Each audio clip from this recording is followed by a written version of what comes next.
교독을 하겠습니다. 주 여호와의 말씀이니라. 내가 이렇게 행함은 너희를 위함이 아닌 줄을 너희가 알리라. 이스라엘 족속아 너희 행위로 말미암아 부끄러워하고 한탄할지어다. 주 여호와께서 이같이 말씀하셨느니라. 내가 너희를 모든 죄악에서 정결하게 하는 날에 성읍들에 사람이 거주하게 하며 황폐한 것이 건축되게 할 것인즉, 전에는 지나가는 자의 눈에 황폐하게 보이던 그 황폐한 땅이 장차 경작이 될지라.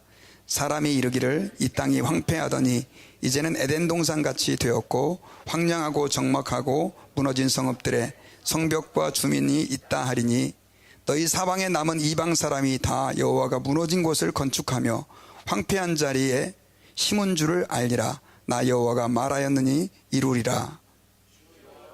이같이 말씀하셨느니라. 그래도 이스라엘 족속이 이같이 자기들에게 이루어주기를 내게 구하여야 할지라. 내가 그들의 수요를 양떼같이 많아지게 하되 다같이 제사드릴 양떼 곧 예루살렘이 정한 절기의 양무리 같이 황폐한 성읍을 사람의 때로 채우리라. 그리한즉 그들이 나를 여호와인 줄을 알리라 하셨느니라. 아멘. 할렐루야. 반갑습니다. 오늘 왜 기도해야 되는가라고 하는 제목으로 하나님 말씀을 듣도록 하겠습니다. 제가 이게 지난주에 한 3박 4일 동안 그 자마에서 주관하는 중보기도 세미나에 이렇게 저희 부목사님하고 또 이렇게 몇 명 성도하고 함께 같이 갔다 왔습니다. 갔다 왔는데 거기에서 이제 들은 많은 그 이야기들을 좀 듣고 말씀도 듣고 해서 굉장히 이제 은혜를 많이 받고 왔는데, 그 가운데 참 제 마음속에 많이 남아 있었던 한 사람의 스토리가 있어요. 그 사람이 누구냐면, 여러분 그 CCC의 창시자라고 알려지는 빌 브라이트 목사님을 여러분 아실 겁니다. 근데 이분은 예수라고 하는 영화를 혹시 보신 적 있으세요? 예수님에 대한 영화가 굉장히 많이 나왔는데, 아주 오래전에 80년대에 나온 예수라고 하는 영화가 있습니다. 근데 그 영화를 만들어서 이제 마지막 부분에 예수님을 영접하게 하고 받아들이도록 믿게끔 하는 그런 내용까지 담은 한마디로 복음이에요, 복음. 저도 그 영화를 보기도 하고 또 학생들에겐 보여주기도 하고, 우리 교회 교인들 가운데서도 막 보신 분들이 많이 계실 겁니다. 그런데 그 영화를 만들고 또 CCC라고 하는 선교단체를 만들어가지고 복음을 전했는데, 굉장히 많은 사람이 그 영화를 통해서 또 CCC라고 하는 선교단체, 빌 브라이트 이 목사님이 만든 선교단체를 통해 돌아왔는데, 그 통계에 의하니까 영화를 본 사람만 45억이래요. 이거 하나도 안 놀라시네요. 영화를 본 사람 몇 명이요? 45억. 그리고 그 CCC를 통해서 얼마나 많은 사람이 하나님께로 돌아왔는지 모릅니다. 그래서 그 이 빌 브라이트 이 목사님에 대해서 어떤 평가를 지금 기독교계에서는 하고 있냐면, 사도 바울 이후로 가장 많은 사람에게 복음을 전하고 예수님께로 돌아오게 만든 사람이 바로 이 빌 브라이트래요. 역시 안 놀라시는군요. 근데 이 빌 브라이트 이분에게 굉장히 가슴 아픈 사연이 있었더라고요. 어떤 사연이었냐니까, 어머니가 메리 브라이트인데요. 이 어머니가 첫 애를 낳았는데 이 아이가 죽은 거예요. 그래가지고 이제 둘째를 임신했는데 몇 개월 후에 병원에 이제 의사한테 진단을 받으려고 아이가 괜찮은지 그렇게 이제 병원에 갔는데, 그 의사가 청천벽력 같은 얘기를 하는 거예요. 지금 당신의 상태가 너무 안 좋습니다. 이 아이를 떼지 않으면, 유산시키지 않으면 아이도 죽고 당신도 죽습니다. 이런 아주 충격적인 그 결과를 얘기해 주는 거예요. 그래서 그 어머니가 너무 그것 때문에 이제 고민을 하다가 어떻게 결정을 했을까요? 당연히 아까 살아있다고 얘기했잖아요. 그 아이를 그냥 낳기로 결정을 한 거예요. 그냥 버텨보기로. 근데 그냥 버티는 게 아니라 이 어머니가 하나님 앞에서 죽을 각오를 하고 뭘 했냐면 기도를 한 겁니다. 하나님, 제가 하나님을 전적으로 의지하겠습니다 하면서, 하나님을 전적으로 의지하면서 기도하면서 이 아이를 낳게 됐는데, 그러면서 이 어머니가 한 가지 하나님께 헌신을 했어요. 하나님, 의사는 이 아이를 그대로 계속 놔두게 되면 나도 죽고 아이도 죽는다고 하는데, 만약에 하나님께서 이 아이를 안전하게 출산하게 해주시고 자라게 해주신다면 저는 이 아이를 하나님께 드리겠습니다. 그를 위해 평생 기도하겠습니다. 이렇게 얘기를 했다는 거예요. 그래가지고 그 아이가 건강하게 태어나고요. 그리고 그 어머니는 그 이 빌 브라이스를 위해서 계속해서 기도하는 어머니가 된 거예요. 그래서 하나님께서는 그 빌 브라이스를 사용해 가지고요, 그렇게 많은 사람에게 복음을 증거하고 또 그 사람들을 예수님께로 돌아오는 그런 도구로 사용해 주셨다는 것입니다. 하나님께서 기도를 통해서 일하신다라고 하는 것들을 간증하려고 한다면요, 진짜 아마 하나님이 기도를 통해서 당신 삶 가운데서 기적을 일으키신 것을 한번 간증해 보세요. 그러면요, 아마 죽을 때까지 해도 모자랄 거예요. 그런 예들이 너무너무 많이 있습니다.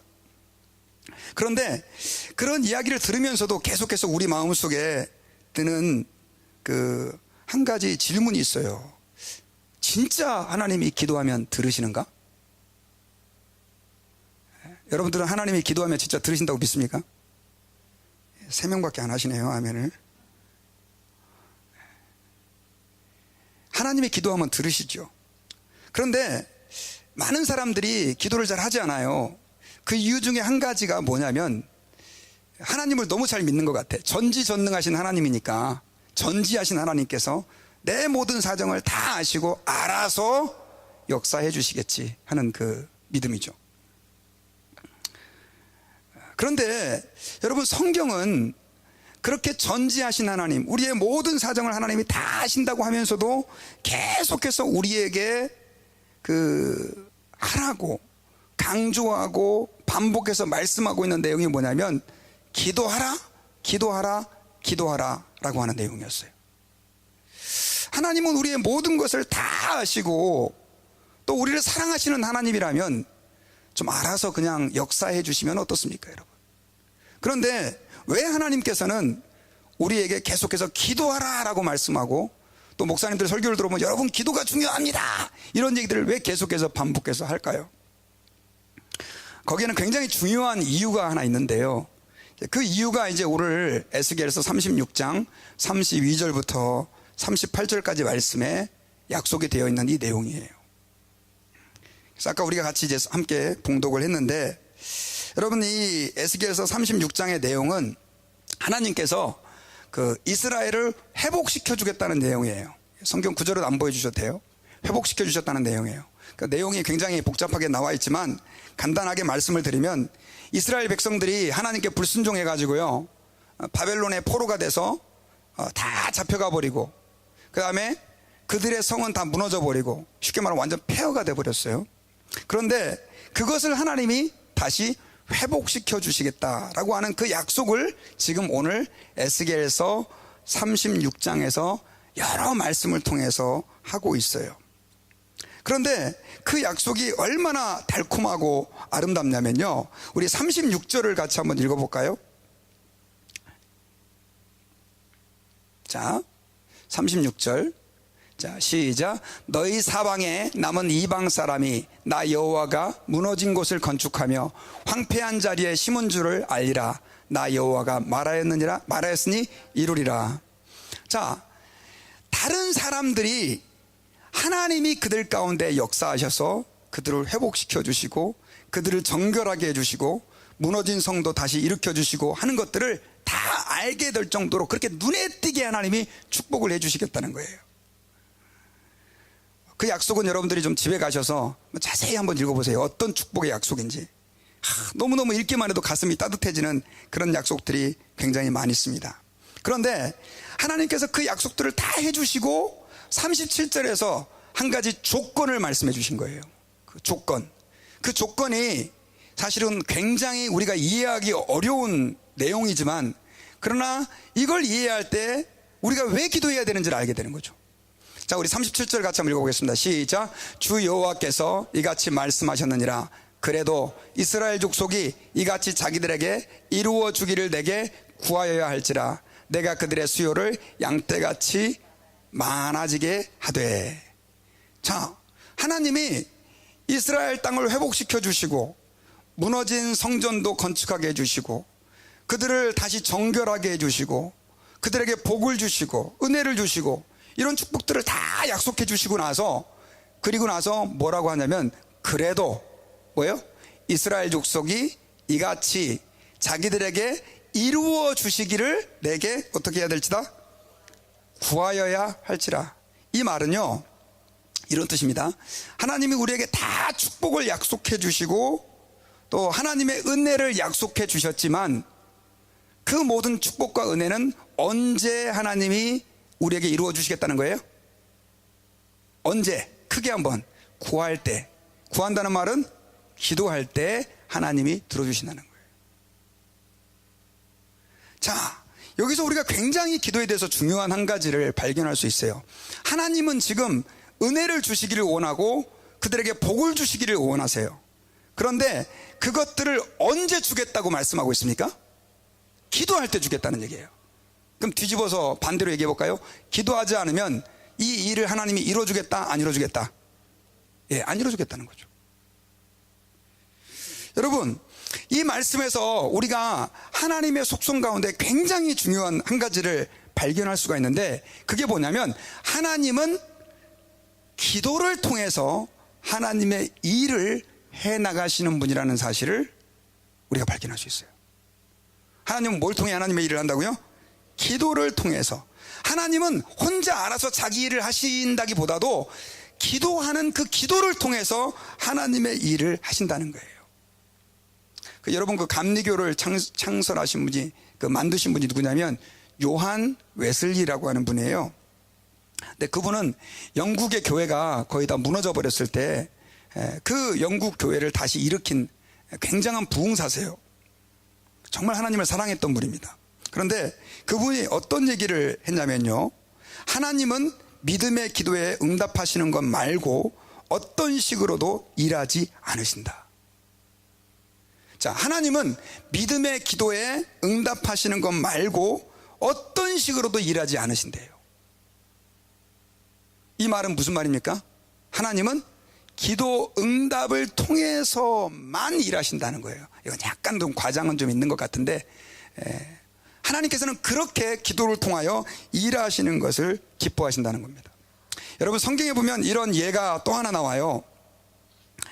하나님께서는 창세기 15장에 보면요, 창세기 15장에서 아브라함에게 어떤 약속을 했냐면요, 네 너의 후손들이 이방의 손님이 된다, 이방의 객이 된다, 이런 약속을 하고요. 그리고 나서 그들이 400년이 차면 큰 재물을 이끌고 나오게 될 것이다. 이걸 누구에게? 아브라함에게 예언을 했어요. 자, 그런데 그게 실제로 이제 이루어져서 이스라엘 백성들이 원래는 가나안 땅에 살다가 어떻게 애굽으로 이주하게 됐냐면 그 요셉이 이집트의 국무총리가 되잖아요. 그래가지고 거기에서 이제 자기 아버지와 형제들을 다 데리고 와서 흉년에 죽을 수밖에 없었던 자기 형제들을 다 구원해냅니다. 그래서 70명이 이집트에 이주해 갖고 살게 되는데, 고센 땅이라고 하는 곳에, 거기서 몇 년을 살게 됩니까? 400년을 살게 돼요. 400년을. 그런데 400년이 됐을 때, 정확하게 말하면 430년인데 그때 누가 이스라엘 백성들을 이집트에서 꺼내오죠? 어떤 분은 하나님이시요. 맞죠, 하나님이죠. 근데 하나님이 누구를 통해서? 모세를 통해서 데려오는데, 여러분 성경을 자세히 보면 실제로 그들이 이집트에서 거주한 기간이 몇 년이냐면 430년이에요. 그러니까 아브라함한테는 400년 뒤에 나온다고 얘기를 했는데 실제로 그들이 나온 기간은 430년이에요. 그래서 이거에 대해서 하나님이 대략 예언을 하셨겠지 이렇게 하는 분도 있지만, 어떤 분은 이걸 굉장히 재미있게 해석을 했어요. 어떻게 해석을 했냐면, 실제로 하나님은 자신이 아브라함에게 약속하신 대로 400년 뒤에 그들을 데려오려고 했다는 거예요. 그런데 이스라엘 백성들이 준비가 안 된 거예요.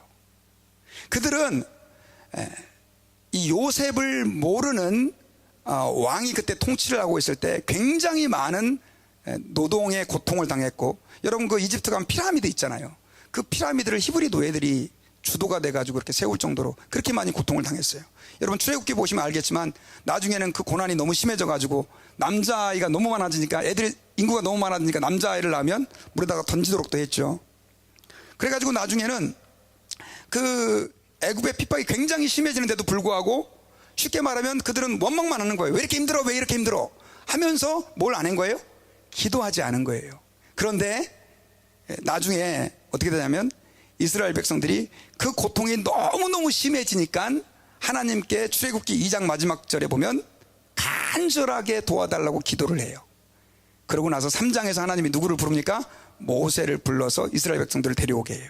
그런데 사실은 어떤 분은 그런 얘기를 해요. 이미 모세가 여러분 광야에 몇 년 있었죠? 40년을 있었잖아요. 그런데 광야에서 사실 한 10년 정도만 해도 모세는 충분히 훈련 받았다는 거예요.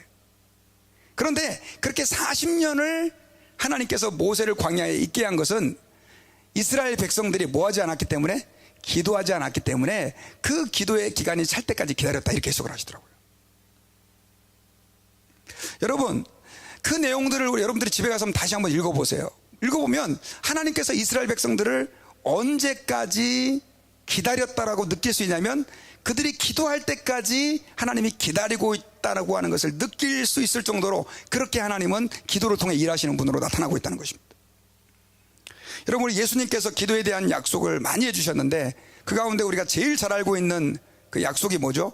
구하라 그러면 주실 것이요, 찾으라 그러면 찾을 것이요, 두드리는 자에게 열릴 것이다. 이건 사실 기도하라는 말을 예수님께서 몇 번을 하신 겁니까? 6번을 한 거예요. 그런데 예수님께서 계속해서 반복해서 기도하라, 찾으라, 그러니까 구하라, 찾으라, 두드리라 이렇게 말씀하신 이유는 뭐냐면 주님은 기도를 통해서 일하시기를 원하시기 때문에. 하지만 사람들은 그걸 알아요, 몰라요? 몰라요. 그러니까 기도하지 않으니까 기도하라고 계속해서 예수님께서 강조를 하고 있는 것을 알 수가 있습니다. 여러분, 제 인생에 있어서도 마찬가지입니다. 사실은 하나님 아버지 앞에서 제 인생의 변화가 되게 된 계기는 언제냐면 하나님 앞에 기도할 때였어요. 기도할 때.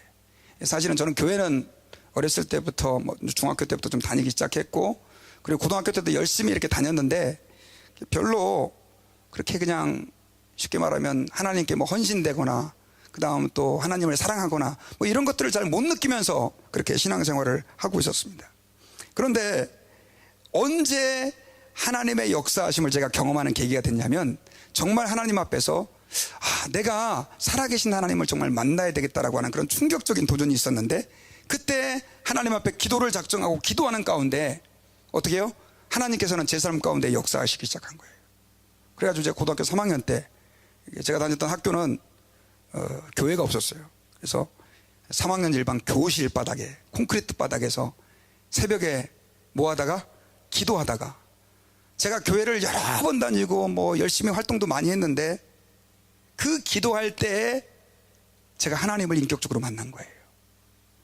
그러고 나서 제 인생이, 우리 한국말에 그런 말 있잖아요. 횟가닥. 아시죠? 횟가닥. 횟가닥 바뀌어버린 거예요. 아마 저는 이게 말씀을 준비하면서 그런 생각을 해봤어요. 제가 조금 더 일찍 기도를 했으면 좀 더 일찍 바뀌었을 텐데, 어쨌든 하나님은 저를 기도하지 않고는 견딜 수 없는 상황으로 몰아가시고, 그리고 그때 할 수 없이 제가 하나님하고 나아가니까, 기도하니까 그때 하나님께서 제 삶 가운데 역사하셔가지고 어떻게 해요? 완전히 저를 뒤바꿔놨어요. 그래서 지금 이렇게 목사까지 된 거예요. 여러분, 하나님께서는요 기도를 통하여 일하시기를 기뻐하시는 하나님이시다라고 하는 사실을 여러분들이 믿으시기를 바랍니다. 그래서 사실은 여러 가지 신앙 행위들이 우리에게 있지만 그 가운데 굉장히 중요한, 가장 중요하다고 말할 수 있는 한 가지가 뭐냐면 하나님 앞에 기도예요. 왜냐하면 하나님은 누구를 통해서 일하시기 때문에? 기도하는 자를 통해서 일하시기 때문에 그렇습니다. 자, 그러면 한 가지만 더 물어봅시다. 하나님은 왜 기도하는 자를 통하여 일하시기를 원하실까요? 여러분, 우리 36장 38절을 같이 한번 읽어볼까요? 38절. 자, 이 말씀. 자, 시작. 제사 드릴 양 때 곧 예루살렘이 정한 절기의 양무리 같이 황폐한 성읍을 사람의 때로 채우리라. 그리한즉 그들이 나를 여호와인 줄 알리라 하셨느니라. 여러분, 37절에서는 그래도 그들이 내게 구해야 된다, 기도해야 된다, 이렇게 하나님이 말씀하고 나서요, 그러면서 하나님이 또 약속을 아마 잊어버리신 건 아니지만 그 말씀을 하시고 나서 그 황폐한 성읍을 사람으로 가득 차게 해줄 것이다라고 하는 이런 약속을, 거기가 사실은 폐허가 돼서 다 떠나버렸거든요. 그런데 그걸 다시 사람의 때로 채우리라고 약속하면서 하나님이 거기에서 중요한 말씀을 해주셨어요. 그게 뭐냐면, 그러한즉 그들이 나를 누구인 줄 알리라, 여호와인 줄을 알게 될 것이다. 여러분, 이것은 이렇게 우리가 이해할 수 있어요. 우리가 하나님 아버지 앞에서 기도하는 그 과정을 통해서 우리는 누구를 알아가게 되냐면 하나님을 알아가게 되는 거예요. 하나님이 제가 기도를 통해서 일하시기를 좋아한다 이렇게 설명을 하니까 무슨 기도에 매직이 있나 보다, 그래가지고 기도하면 팍팍팍 뭐가 이루어지고 하나님이 그런 방법으로 일하시기를 좋아하시나 보다 이렇게 생각하시는 분들이 계신데, 그런 게 아니에요. 여러분, 하나님이 기도하는 자들을 통해서 일하시기를 좋아하고 기도를 통해서 하나님이 일하시는 이유는 뭐냐면, 기도하는 자들은 누구를 알게 되냐면 여호와 하나님을 알게 되기 때문에 그래요. 여러분, 그 출애굽기에 보면요, 이스라엘 백성들이 이제 애굽에 나와가지고 17장이에요. 굉장히 큰 어려움을 겪습니다. 어떤 어려움을 겪냐면 아말렉이라고 하는 군대가 이스라엘을 공격해요. 그래서 졸지에 전쟁을 해야 되는 상황에 직면한 거예요. 그런데 여러분, 이스라엘은 400년 동안, 정확히 430년 동안 애굽에 뭐로 있었어요? 종으로 있었어요. 그러니 그들이 전쟁이라는 걸 제대로 해봤겠습니까? 너무너무 두려워했는데, 그때 모세가 그 여호수아를 불러가지고 군대를 이끌고 전쟁할 만한 사람 이끌고 나가서 전쟁을 해라. 나는 그 당시 두 명의 장로님이었던 아론과 훌을 데리고 산 꼭대기에 올라가서 너희를 위해 기도하겠다, 이렇게 얘기를 했어요. 여러분, 제가 여러분들에게 한번 생각할 수 있도록 좀 몇 가지 질문을 좀 드릴게요. 왜 산 꼭대기에 올라갔을까요? 운막 구덩이 같은데 이런 데서 기도해도 되는데. 자, 어쨌든 간에 그렇게 얘기하고 여호수아가 전쟁을 하는데요, 희한한 일이 벌어져요. 어떤 일이 벌어지냐면, 모세가 산꼭대기에 딱 올라갔으니까 여러분, 여호수아는 이제 군사를 이끌고, 사실 이 아말렉과 전쟁을 해서 이긴다는 것은 계란으로 바위를 쳐서 깨트리는 것처럼 힘든 일이었어요. 아말렉은 정비된 군사들이었거든요. 그런데 엄청나게 전투를 하다가 자기들이 막 이길 때 모세가 뭐 하나 우연히 산 꼭대기를 보는데, 모세가 거기서 산을 이렇게 손을 들고 기도하고 있는 거예요. 그래가지고 막 이제 이기다가 보니까 또 갑자기 전세가 밀려요. 그래서 막 옆에서 동료들이 막 죽어나가고 막 계속 밀리는데, 딱 보니까 모세의 손이 내려와 있는 거예요. 여러분, 모세의 손에 신비한 능력이 있어가지고요, 손을 들면 전쟁에서 이기고 손을 내리면 전쟁에서 진 거죠. 그래서 또 어떤 교회 갔더니, 여러분, 기도할 때는 손을 들고 기도해야 됩니다, 막 이렇게 얘기하는 분들이 계신데, 이건 잘못된 성경 해석이죠. 손을 든다고 이기는 게 아니고요, 사실은 모세가 손을 든다라고 하는 의미는 지금 모세가 뭐 하고 있다는 얘기예요? 기도를 하고 있다는 얘기예요. 그럼 모세가 손을 내렸을 땐 기도를 안 했을까요? 왜 손을 내렸어요? 팔이 힘들어가지고 하루 종일 들고 있다 보니까 이게 나이가 80이 넘으신 노인이 아프죠, 팔이. 그래가지고 이제 내리니까 또 지는 거예요. 참, 하나님도 재밌으시죠? 아마 모세가 손을 내렸다 그래서 저는 기도하지 않았다고 생각하지 않습니다. 그는 계속해서 기도했을 거예요. 근데 지는 거예요. 그러니까 옆에서 보니까 이 아론과 훌이 팔이 올라가니까 이기고 팔이 내려가니까 지니까 어떤 방법을 취한 줄 아십니까? 앉혀놔요.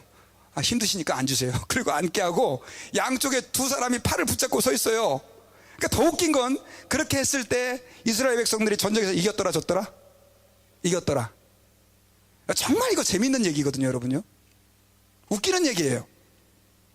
그러면 팔에 무슨 신비한 능력이 있어가지고 팔 올리면 전쟁에서 이기고 팔 내리면 전쟁에서 졌을까요? 아니죠, 여러분. 그건 뭐냐면 하나님이 이스라엘 백성들을 가르쳐 준 거예요. 멀리서 전쟁하는 사람은 지금 모세가 기도를 하고 있는지 안 하고 있는지 알아요, 몰라요? 몰라요. 팔이 올라가면 기도하는갑다. 아마 손 들고도 계속해서 기도한 건 아닐 것 같아. 모세도 사람인데 하다가 잠깐 딴 생각도 안 났겠어요. 기도하다가 또 하여튼 여러 가지 많은 잡생각도 아마 들어왔을 것 같아요. 그런데 이스라엘 백성들이 손이 올라가니까 전쟁에서 이기고 손이 내려가니까 짓는 걸 경험하면서 뭘 그들이 배웠냐면, 기도하니까 하나님이 역사하고 기도 안 하니까 하나님이 일하시지 않는구나 하는 걸 배운 거예요. 그들은 기도할 때 역사하는 그 하나님을 알게 되는 거예요. 그러면서 그들이 배운 건 뭐냐면, 하나님은 전능하신 하나님이구나. 전쟁은 우리가 하는 건데 그 전쟁을 하나님이 이기게 해주시고 하나님이 지게도 하시는구나. 이걸 그들이 깨달은 거죠. 그래서 여러분, 저희들은 하나님께서요 우리에게 자꾸만 기도하라라고 말하고 기도할 때 일하신다라고 하는 것을 보여주는 건 뭐냐면, 사실은 결국 뭐냐면 우리가 하나님을 의지하고 하나님을 알아갈 때 하나님이 우리 삶 가운데 역사하는 분이라고 하는 것을 우리에게 가르쳐주고 있는 거예요. 많은 분들이 기도에 대해서 오해를 해요. 기도는 뭔가를 받는 것이다. 하나님께 기도하면 하나님이 축복 주시고, 하나님께 기도하면 하나님이 병도 낫게 해주시고, 하나님께 기도하면 하나님 우리 자식들도 잘 되게 해주시고, 하나님께 기도하면 우리 가정에 우환도 하나님이 없게 해주시고 문제도 해결해 주시고. 죄송한데요, 하나님은요, 죄송한데 여러분들이 사업 잘 돼갖고 부자 되는 거에 별로 관심이 있어 없어요? 없어요. 섭섭하세요? 여러분들이 좀 다리가 불편해서 다리를 절면서 다니든지 뛰어다니든지 하나님은 그거에 별로 그렇게 큰 관심이 없어요. 하나님은 지금 우리에게 뭘 원하고 있냐면 우리가 하나님을 아는 걸 원해요. 아는 걸. 그래요, 안 그래요? 아무리 돈 많으면 뭐하고, 아무리 좋은 직장 가져서 정말 행복한 삶을 살면 뭐합니까? 하나님을 모르면 나중에 어떻게 됩니까? 지옥의 명망 형벌을 받잖아요. 우리에게 제일 중요한 건 뭐냐면 하나님을 아는 거예요. 그럼 제가 여러분들에게 여쭤볼게요. 하나님을 어떻게 알 수 있어요? 네? 기도하지 않고 하나님을 알 수 있다고 생각하시는 분 계십니까? 모르겠어요. 저는 제 인생에서 하나님을 알아간 시점들은 언제였냐면 하나님께 기도할 때였어요. 하나님께 기도할 때. 요번에 가서 이제 제가 중보기도 세미나를 갔잖아요.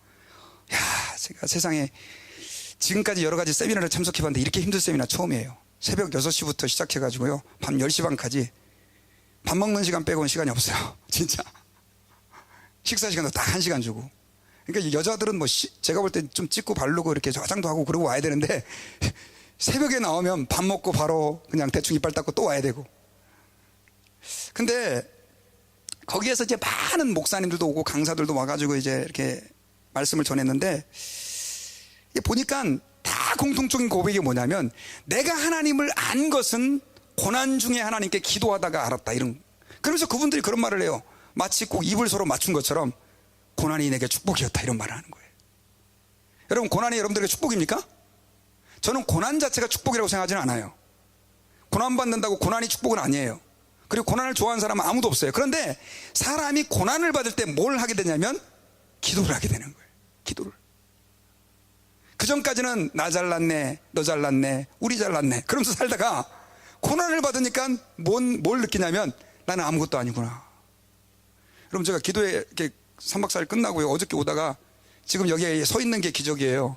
교통사고가 났어요, 크게. 그래가지고 좀 그냥 하이웨이에서 이렇게 길을 운전을 하는데 매트리스가 저쪽에 떨어져 있더라고요. 그래서 이렇게 비켜서 가고 있는데 갑자기 뒤에서 쾅 와서 벤이 받았는데 뒤에가 그냥 다 들어가 버렸어요. 그 트렁크가 그냥 다. 그래서 하여튼 트렁크 안에 실린 짐이 그 한 목사님 랩탑이 있었는데 2개가 다 박살이 나 버렸어요. 그 바로 뒤에 누가 앉아 있었냐면 애들 둘이하고 한 목사님 사모님하고. 어저께 제가 너무 힘들었던 게 이제 끝나고 왔는데 막 머리가 계속 빙빙 도는 거예요, 막 이게. 그리고 목은 뭐 좀 덜 아픈데 아주 설교 준비를 못 하겠는 거예요. 너무너무 힘들어요. 그래가지고 또 서로 싸우니까 막, 죄송합니다. 이렇게 부닥치고 나니까 저 집사람하고 또 실컷 3박 4일 은혜 받고 나서 또 부부싸움도 막 할 뻔하고. 제가 이야기하다가 사고를 났다 뭐 이런 말 했는데 제가 엄청 섭섭하게 들리는 거예요. 그래가지고 막 그때 제가 뭘 느꼈냐면요, 뭐 늘 느끼며 살지만 우리 인생은 아무것도 아니구나. 그냥 한 방에 가는 게 인생이에요.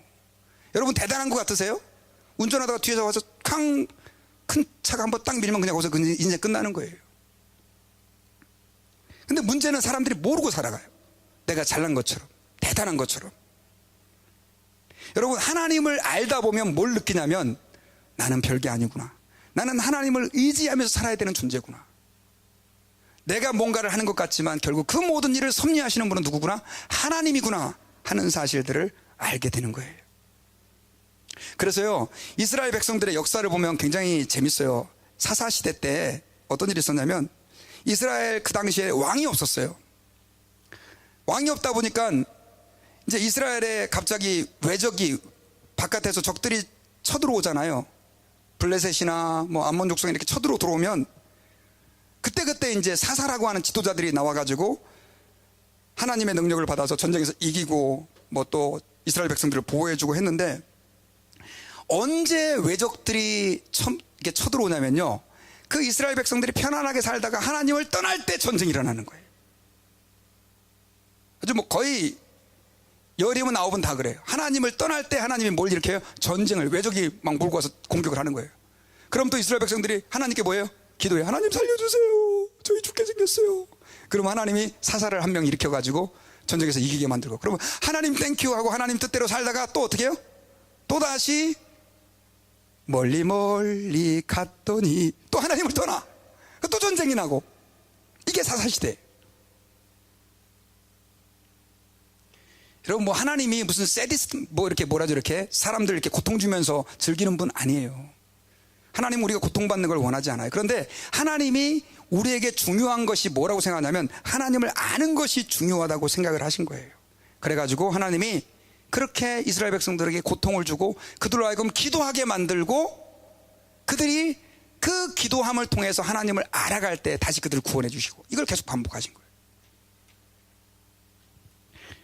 요번에 제가 중보기도 세미나 얘기했잖아요. 근데 그 중보기도 세미나가 자마라고 하는 단체에 의해서 이렇게 이제 계속 몇 년째 이렇게 해 오던 거였는데, 이게 영어로 이렇게 Jesus, 그 다음에 A Awakening Movement for America라고 하는 거예요, 약자예요. 근데 어떤 분은 자마 그러니까 잠화 이렇게 알아들어가지고 아주 좀 재밌는.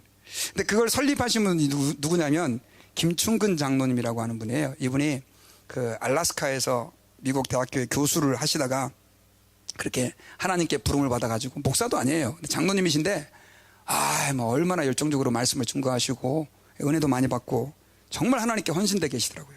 근데 그분이 자기 간증을 하시는데, 이분이 그 미국에 와서 교수를 하시다가 몸이 좀 안 좋아가지고 병원에 이제 가게 됐는데 충격적인 선고를 받은 거예요. 어떤 선고를 받냐면 간경화입니다. 당신 간경화. 근데 간경화가 어느 정도 상태냐? 손을 쓸 수 없는 상태입니다. 당신이 이제 죽을 날만 준비하세요. 그 이야기를 의사로부터 직접 들은 거예요.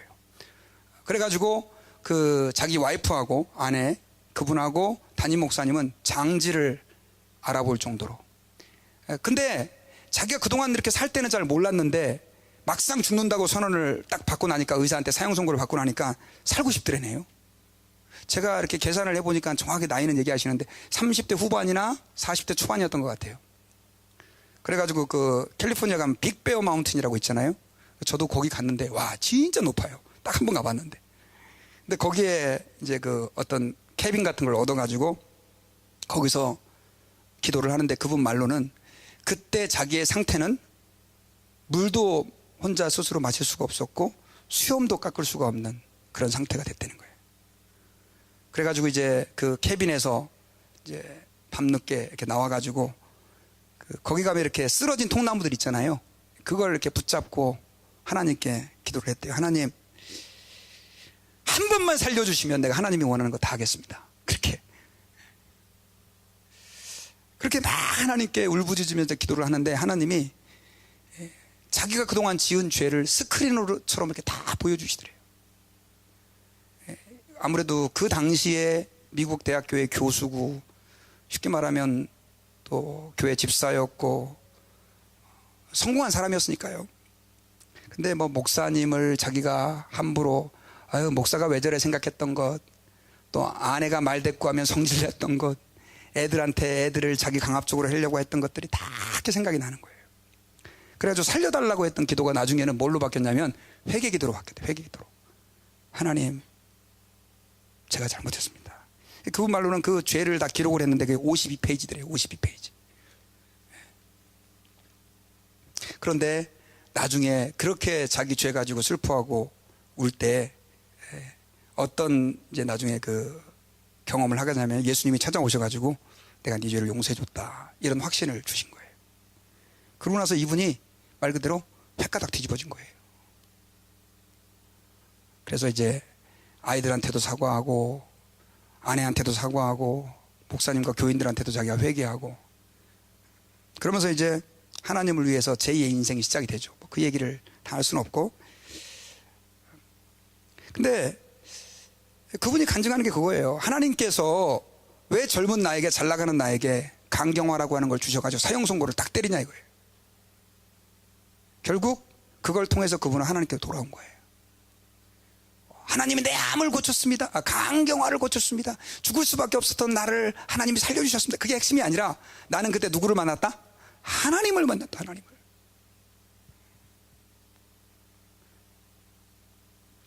여러분, 그래서요, 하나님께서 우리가 기도하기를 원하는 이유는 뭐냐면요, 하나님은 기도를 통해서 하나님 자신을 보여주시고 알려주시고 우리를 만나주시고 우리의 삶 가운데서 일하시기를 원하시는 하나님이시기 때문에 그렇다는 것입니다.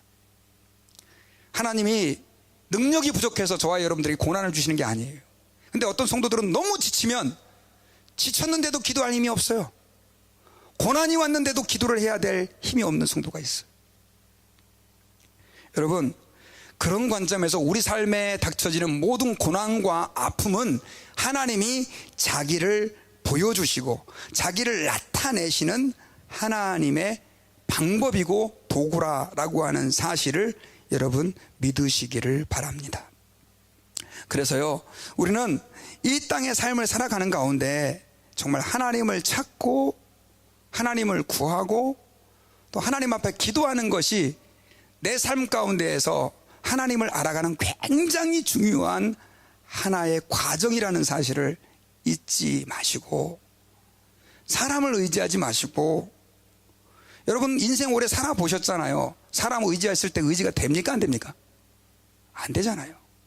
어떤 분은 돈 해갖고 돌아버린 분도 계신데, 그 돈이 여러분들 행복하게 만들어주지 않아요. 우리가 하나님 아버지 앞에서 여호와를 구하고 찾고 하나님을 갈망하고 주 앞에 나아갈 때 하나님께서 그 기도하는 가운데 자기 자신을 알려주시는 것을 여러분들이 믿으시기를 바랍니다. 그래서 우리 예수 믿는 사람에게 제일 중요한 건 뭐냐면 하나님을 아는 거예요. 하나님을 아는 것. 뭔가를 이뤄서 성취하는 것보다 더 중요한 게 뭐냐면 하나님을 알아가는 거예요. 여러분, 그래서 우리가 하나님 앞에서 그동안 혹시 기도의 무릎이 약해지신 분들이 계시다면 하나님 앞에 다시 기도의 무릎이 좀 세워질 수 있기를 주님의 이름으로 부탁드립니다. 혼자라도 좀 기도할 수 있으면 좋은데 혼자 기도는 안 돼요 해가지고 우리 교회는 수요 기도회도 있고 새벽 기도회도 있어요. 함께 기도할 때 하나님께서는 그 기도 가운데 역사하셔서 여러분들에게 하나님을 나타내 주시고 알려주실 것을 저는 믿습니다.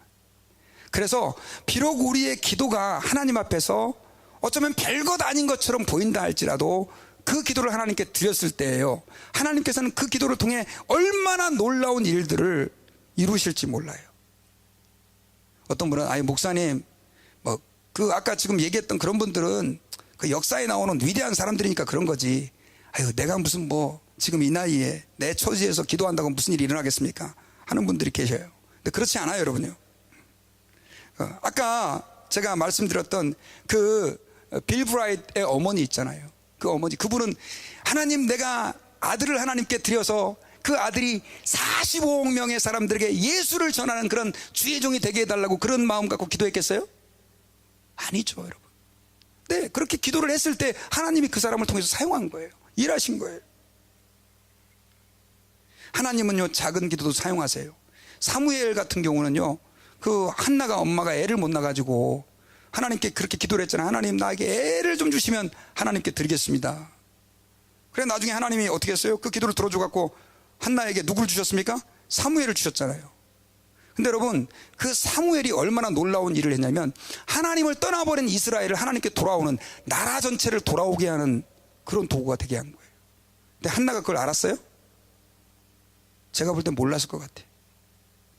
기도하다 보니까 그 기도하는 사람을 통해서 하나님이 그런 일을 이루어진 거예요. 지금 내가 보이는 작은 기도, 내가 드리는 하나님 앞에서의 작은 간구, 어쩌면 별거 아닌 것처럼 여겨질지 있을지 모르겠습니다. 그러나 그 기도를 통해서 하나님은 일하시고 그 기도를 통해서 놀라운 일들을 성취하신다라고 하는 사실을 여러분들이 믿으시기를 바랍니다. 저는 이제 말씀의 결론을 맺겠습니다. 여러분, 하나님은요, 기도를 통하여 일하시는 하나님입니다. 그 이유는 기도하는 자들은 기도하는 가운데 누구를 알기 때문에요? 하나님을 알기 때문에 그래요. 하나님을 알아가는 그 사람을 통하여 하나님은 일을 하시는 거예요. 그래서 하나님은 기도를 통하여 일하시는 거예요. 내가 비록 아무리 공고한 처지, 어려운 처지에 있다 할지라도 하나님 아버지 앞에서 오늘부터 기도의 무릎을 꿇어보시기를 바랍니다. 그러면 하나님께서 저와 여러분들의 기도가 비록 아무리 작은 그런 기도를 할지라도 그 기도를 통해서 하나님의 놀라운 역사를 이루어 가실 것을 저는 확신합니다. 같이 기도하겠습니다.